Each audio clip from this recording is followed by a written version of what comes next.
呢度咧個 balloon payment sheet note 嗰度 fully amortized 講咗啦。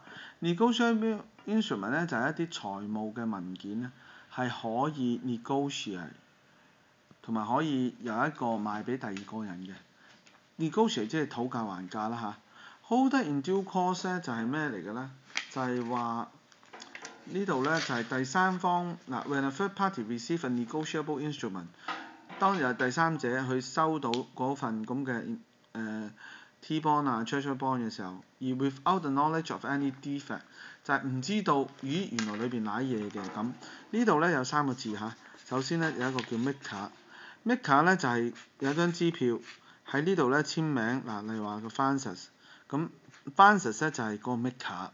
咁咧佢寫完呢張支票出去咧係 post-dated 嘅12月25號2012年。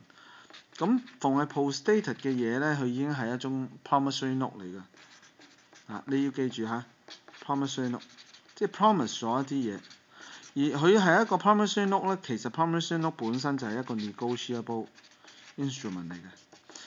即係所以呢啲字咧，我哋記得嚇，又係話啦，唔好太過執着於個細嘅分別。總言之，佢成紮嘢溝埋晒就係一樣。好啦，佢俾咗首先第一個人咧就係叫做 holder。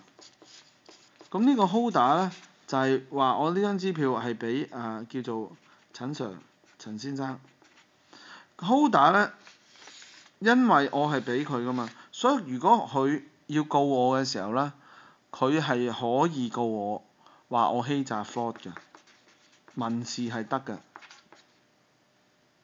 民事案啊，即係 civil case 得㗎。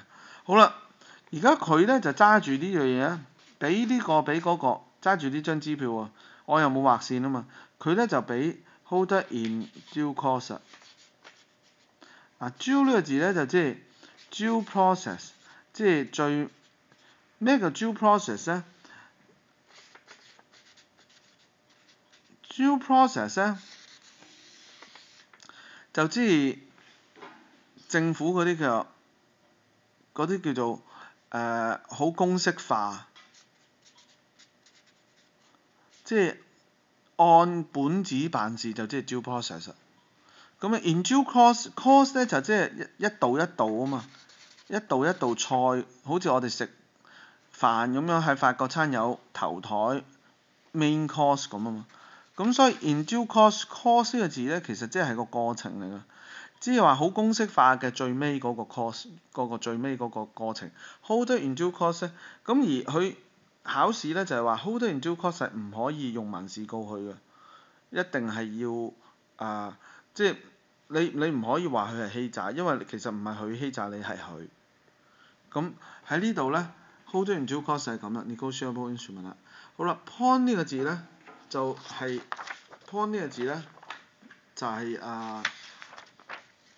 即係 1% 咁嘅意思。